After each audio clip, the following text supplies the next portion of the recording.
Halo Cak, halo Ning, ya opo kabare? Gawa gedang digawe rujak. Selamat datang di Cak Pajak. Cak Pajak, cangkruan pajak, kandil jatim pajak siji. Wani. Oke, kembali lagi bersama kami, tim penyuluh dari Kandil Jatim 1. Saat ini kami akan membawakan sebuah informasi kepada kawan pajak sekalian mengenai isu yang ya bisa dikatakan yang hot gitu ya, up to date, karena memang untuk peraturan ini kawan pajak baru dikeluarkan kurang lebih di beberapa minggu terakhir ini. Nah ini bersama kami sudah ada Ning Rizky ya, cantik sekali senyumnya kalau kita lihat senyumnya dalam begitu manis ya. Nah Ning Rizky, mungkin saya mau izin nih mau menyampaikan topik kita ini kan agak panjang nih. Jadi mohon maaf nih saya akan baca kayaknya nih karena nggak hafal, yaitu tentang Peraturan Menteri Keuangan Nomor 37 Tahun 2025, yaitu tentang penunjukan pihak lain sebagai pemungut pajak penghasilan serta tata cara pemungutan, penyetoran, dan pelaporan pajak penghasilan yang dipungut oleh pihak lain atas penghasilan yang diterima atau diperoleh pedagang dalam negeri dengan mekanisme perdagangan melalui sistem elektronik.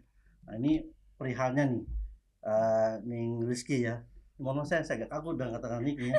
Gitu. Nah mungkin nanti sebelum dimulai mungkin bisa sedikit perkenalan dari Ning.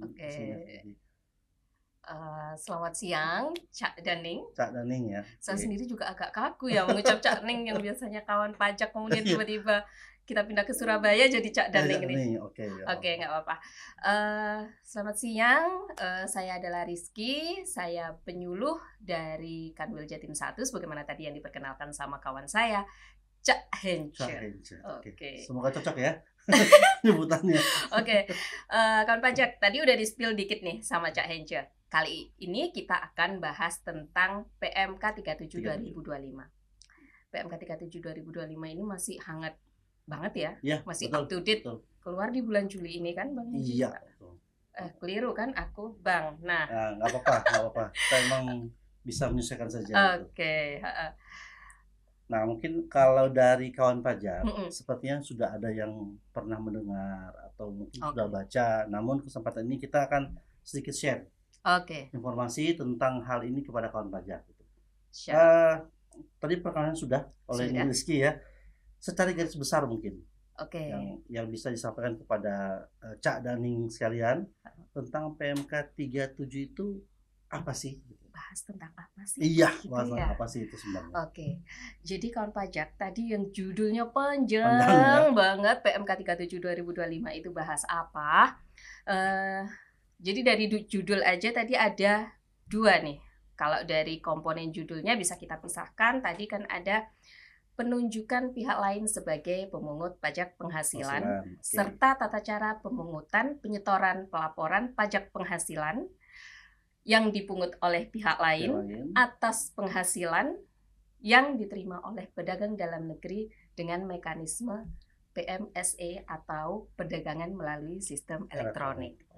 Nah, dari judul yang panjang itu bisa kita urai komponennya. Pertama, PMK 37 2025 ini yang jelas pertama membahas tentang penunjukan pihak lain.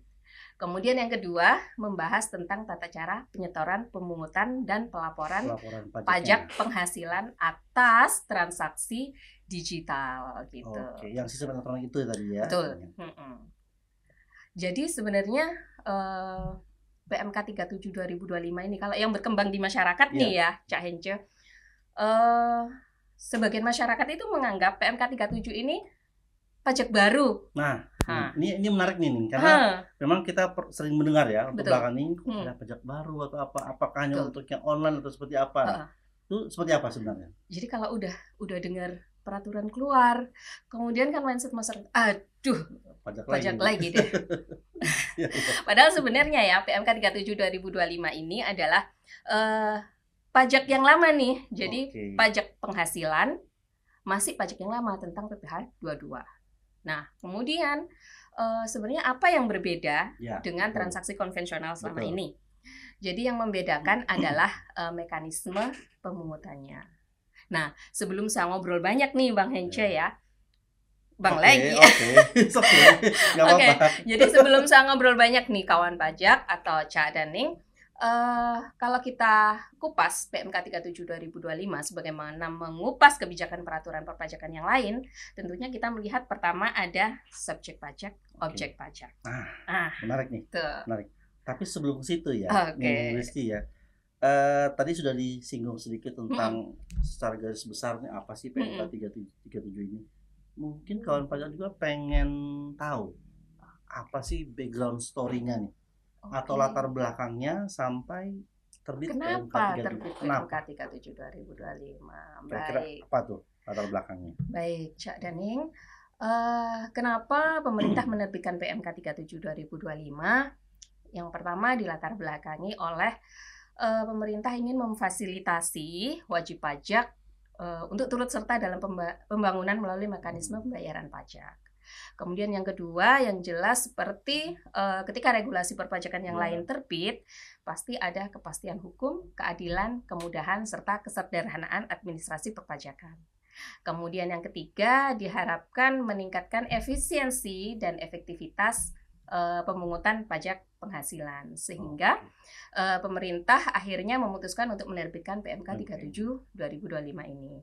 Tentunya dari tiga latar belakang tersebut berangkat dari kalau misalkan kita bicara tentang keadilan nih ya, selama ini masih ada nih wajib pajak yang belum kalau saya bilang tidak patuh atau belum patuh, tidak atau belum ya, tidak atau belum patuh terhadap kewajiban perpajakan. Nah, diharapkan dengan terbitnya PMK 37 2025 ini, wajib pajak yang melakukan transaksi digital melalui merchant atau marketplace atau biasa kita sebut loka pasar itu bisa tersentuh. Jadi harapannya basis perpajakan ini dengan munculnya PMK 37 itu menjadi lebih luas. Yang dulu perdagangan itu hanya terbatas pada perdagangan konvensional. Nah, sekarang mulai menyentuh aspek perpajakan digital. Jadi lebih merata dan adil mungkin. Betul. Jadi menciptakan layer playing field. Wah, luar biasa ya.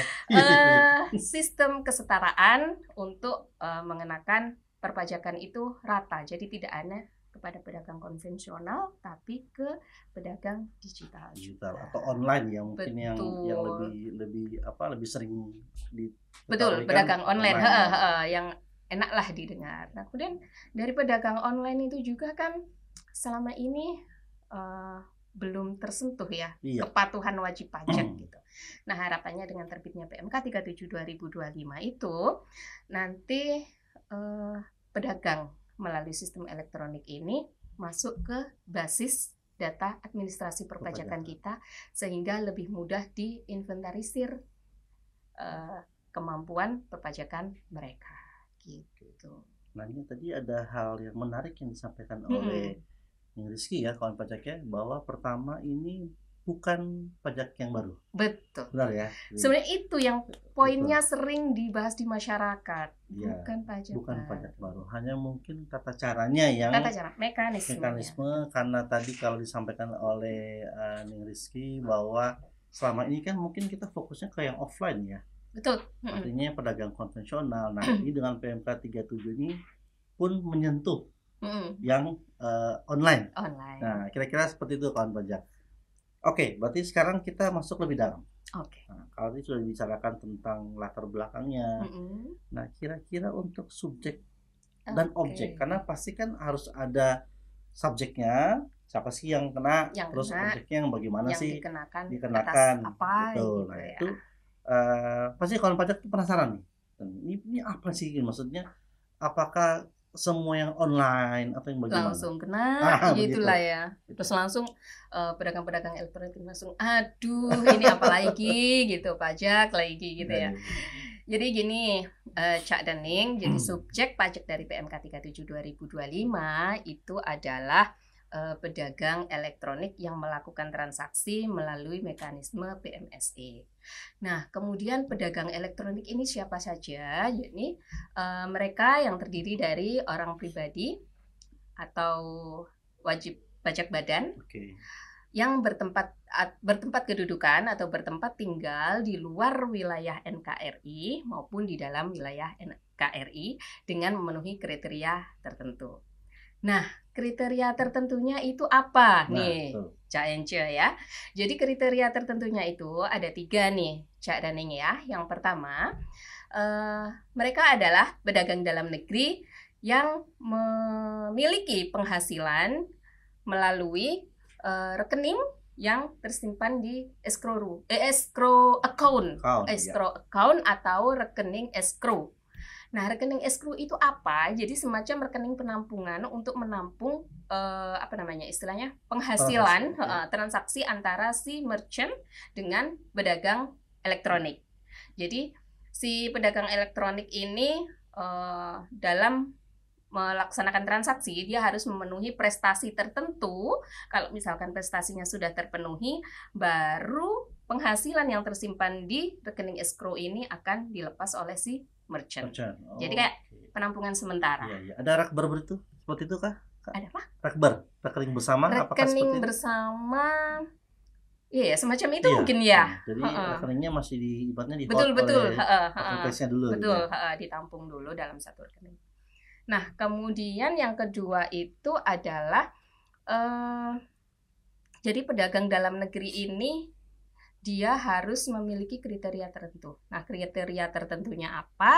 Jadi yang pertama itu dia harus memiliki nilai transaksi dalam jumlah tertentu dalam 12 bulan. Dan atau nih, jadi bisa akumulasi atau bisa salah satu memiliki jumlah pengakses atau traffic, memiliki jumlah pengakses atau traffic lebih dari nilai tertentu dalam 12 bulan. Jadi untuk pedagang elektronik harus memenuhi 3 kriteria tadi. Jadi saya tegaskan lagi, yang pertama melakukan transaksi dengan penghasilan yang disimpan dulu di rekening escrow. Kemudian yang kedua, dia harus memiliki nilai jumlah transaksi melebihi batas dalam 12 bulan. Dan yang ketiga, dengan kata sambung dan atau, dia memiliki jumlah akses melebihi batas dalam 12 bulan. Jumlah akses atau jumlah traffic. Itu dari sisi subjeknya ya? Subjeknya, betul, Cak Daning. Kalau kita berbicara objeknya, jadi sebenarnya apa sih yang dipajakin itu apanya dari PMK 37 ini? Ya. Jadi berangkat dari latar belakang bahwa selama ini perdagangan elektronik itu kan sudah sesuatu yang istilahnya umum, kemudian secara grafik juga, apalagi sejak dulu COVID ya. Betul. Sejak kejadian COVID itu nilai transaksi online itu grafiknya meningkat naik. Nah, saya rasa kok tidak adil ya kalau misalkan itu dilewatkan begitu saja, sementara pedagang konvensional ada aspek perpajakan tertentu, tentunya di pedagang online juga. Nah, berangkat dari situ akhirnya yang dikenakan pajak penghasilan adalah transaksi melalui media digital. Kemudian jenis pajak penghasilannya apa? Yakni pajak penghasilan yang disebut PPh 22, pajak penghasilan pasal 22, seperti itu. Jadi tetap kan ya pajaknya bukan pajak baru ya, PPh 22 kan bukan pajak baru. Beda lagi kalau misalkan seperti pajak karbon itu kan benar-benar baru. Subjek dan objeknya beda. Betul. Oke, jadi kalau seperti disampaikan oleh Ningsi tadi, kawan pajak kurang lebih hanya membatasi bahwa transaksi dilakukan secara online. Atau digital tadi. Betul. Ya. Tapi kurang lebih, nah ini kita tanya teknisnya nih Kak. Teknisnya untuk sebagai kawan pajak mencadang mungkin yang mungkin mereka merasa ini aku nih subjeknya kayaknya nih ya. Nah, jadi mungkin sedikit memberikan gambaran kepada kawan pajak nanti teknisnya atau tata caranya seperti apa sih? Mekanismenya. Iya. Oke, jadi sebelum kita ngobrol masalah mekanisme pemungutan nih ya kawan pajak, jadi ada sedikit informasi yang ingin saya sampaikan. Jadi ketika sebelum melakukan pemungutan PPh 22, jadi pedagang elektronik itu harus mempersiapkan beberapa informasi nih. NPWP atau NIK tentunya. Kemudian alamat korespondensi. Nah, itu sebagai bahan kelengkapan administrasi dalam rangka pemungutan PPh pasal 22. Nah, lalu bagaimana mekanisme pemungutan PPh pasal 22-nya? Jadi, nantinya merchant itu melakukan pemungutan PPh pasal 22 ke pedagang elektronik. Nah, kemudian pedagang elektroniknya tentunya pedagang elektronik yang memenuhi kriteria tertentu tadi yang saya sebutkan, dan memberikan informasi berupa NPWP dan alamat korespondensi. Nah, kemudian tidak semua pedagang dalam negeri itu, jadi pedagangnya harus pedagang dalam negeri nih, Bang. Jadi bukan pedagang luar negeri, pedagang dalam negeri. Nah, kemudian ada batasan omset tertentu yang dikenakan PPh pasal 22. Jadi tidak semua serta-merta pedagang dalam negeri itu langsung pungut ya, ada pemungutan PPh pasal 22. Nah, jadi ada apa ya istilahnya pemisahan antara orang pribadi dengan badan.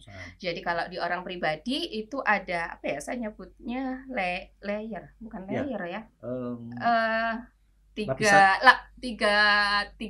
ruang ya. Karena kalau layer itu berarti ada ini semacam kayak akumulasi dari 1, 2 ke 3. Nah, ini semacam ada pemisahan. Jadi kalau misalkan di orang pribadi itu bagi mereka yang omsetnya sampai dengan 500 juta itu tidak dipungut PPh pasal 22 oleh pihak lain.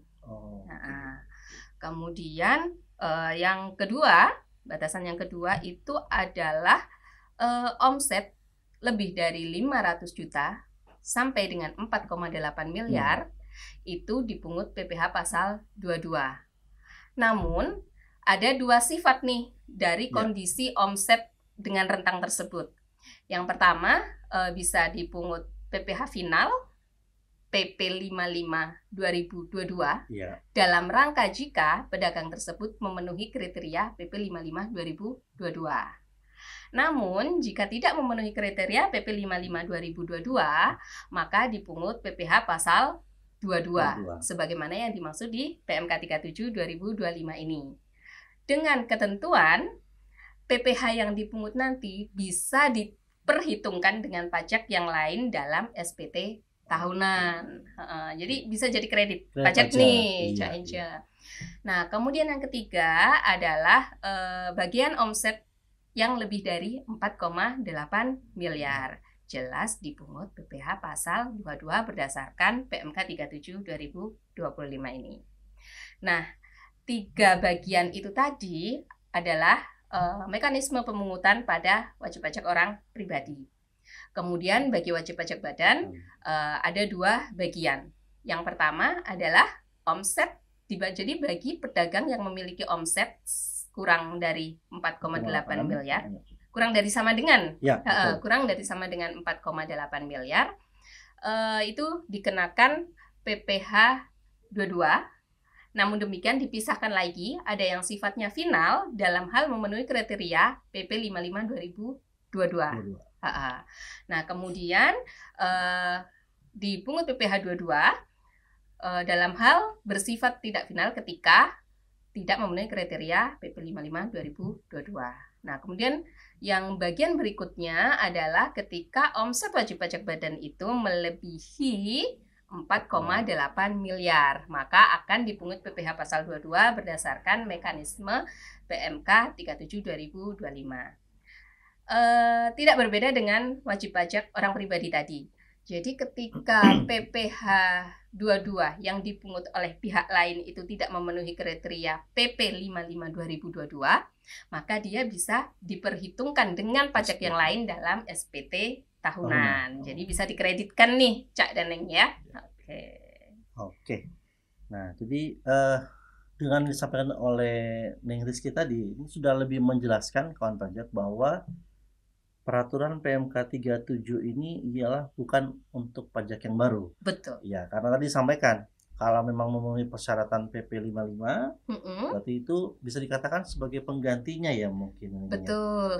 Jadi semacam pedagang itu jadi kayak mendapatkan insentif ketika dia memenuhi kriteria PP 55 2022. Dan pedagang akan dapat mengkreditkan PPh 22 di dalam SPT tahunan ketika itu tidak memenuhi kriteria wajib pajak PP 55 2022. Mungkin kawan pajak bertanya PP 55 ini yang mana? Yang UMKM. UMKM.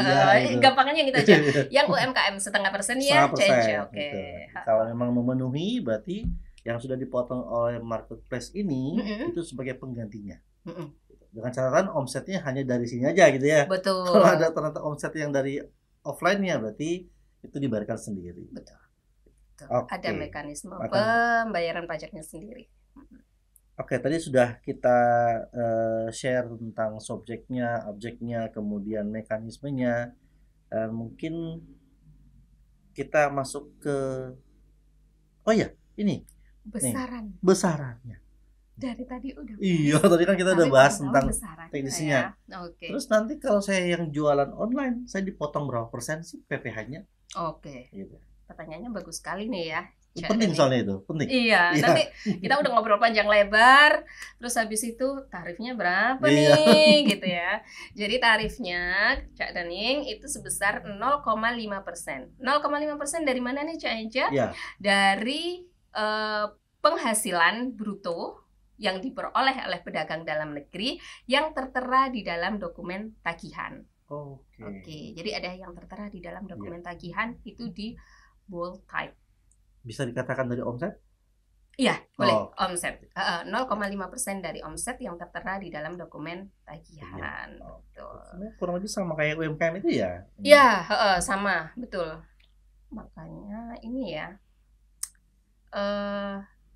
menjadi pembeda. Kenapa tadi sifatnya ada yang bersifat final ketika memenuhi kriteria PP 55 2022 dan PPh 22 berdasarkan mekanisme PMK 37 2025 itu yang menjadi pembedanya adalah ketika di PP 55 2022 ada surat keterangan ini enggak sih? Yang memenuhi.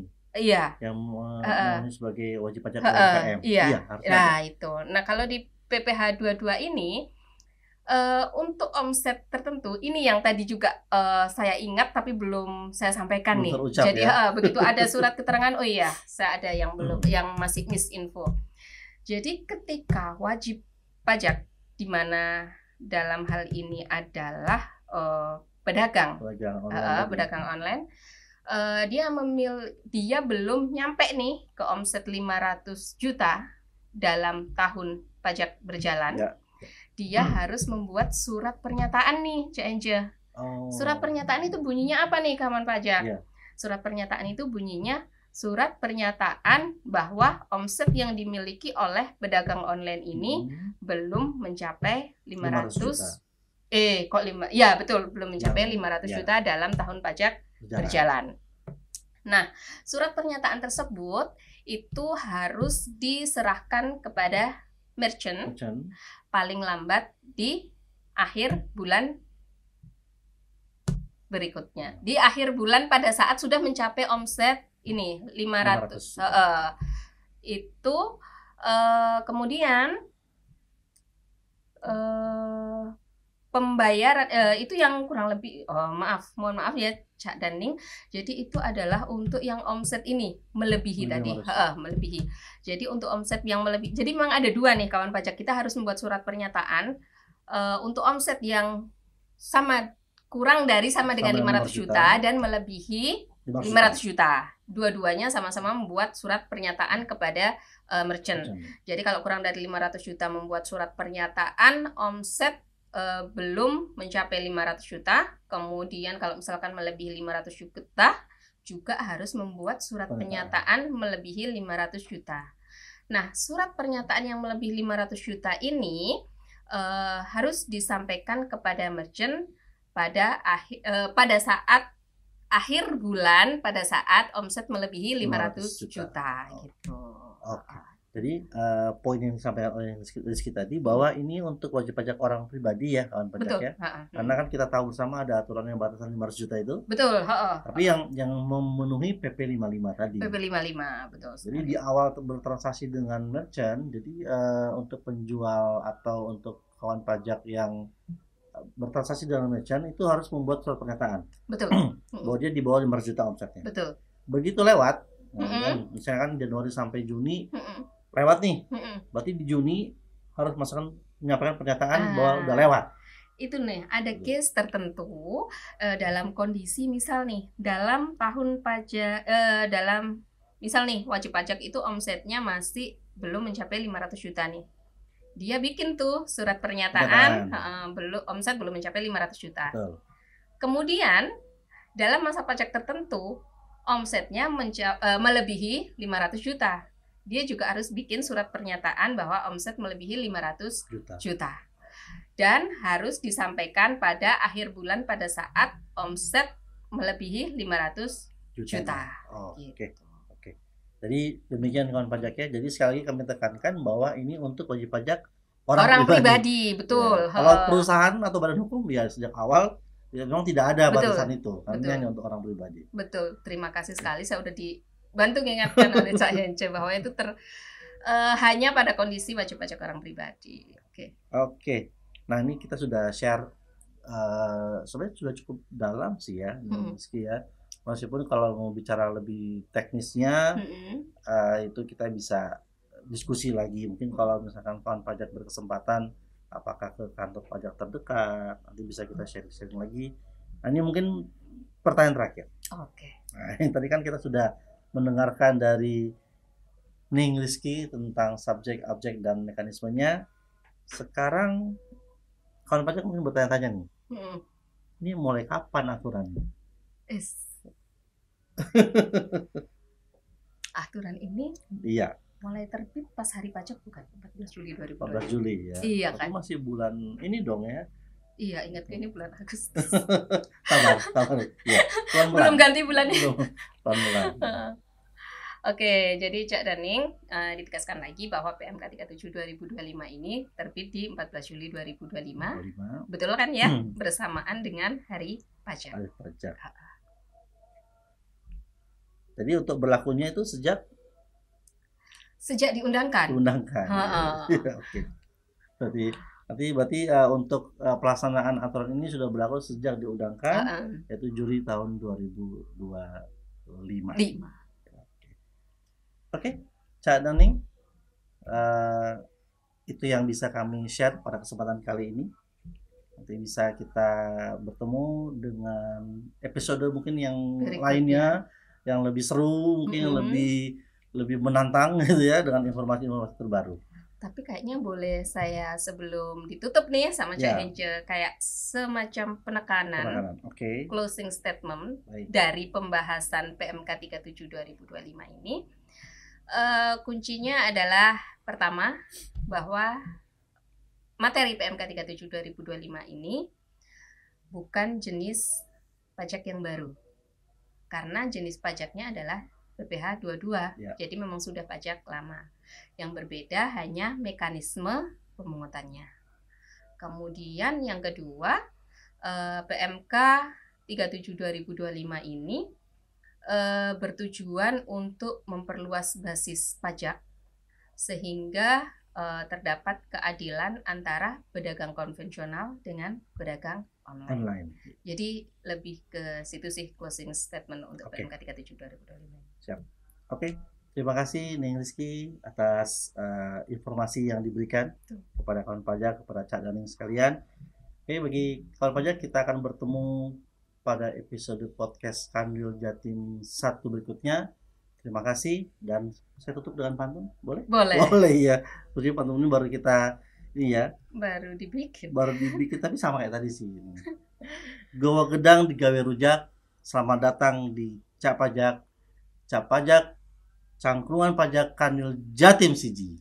Wani. Terima kasih.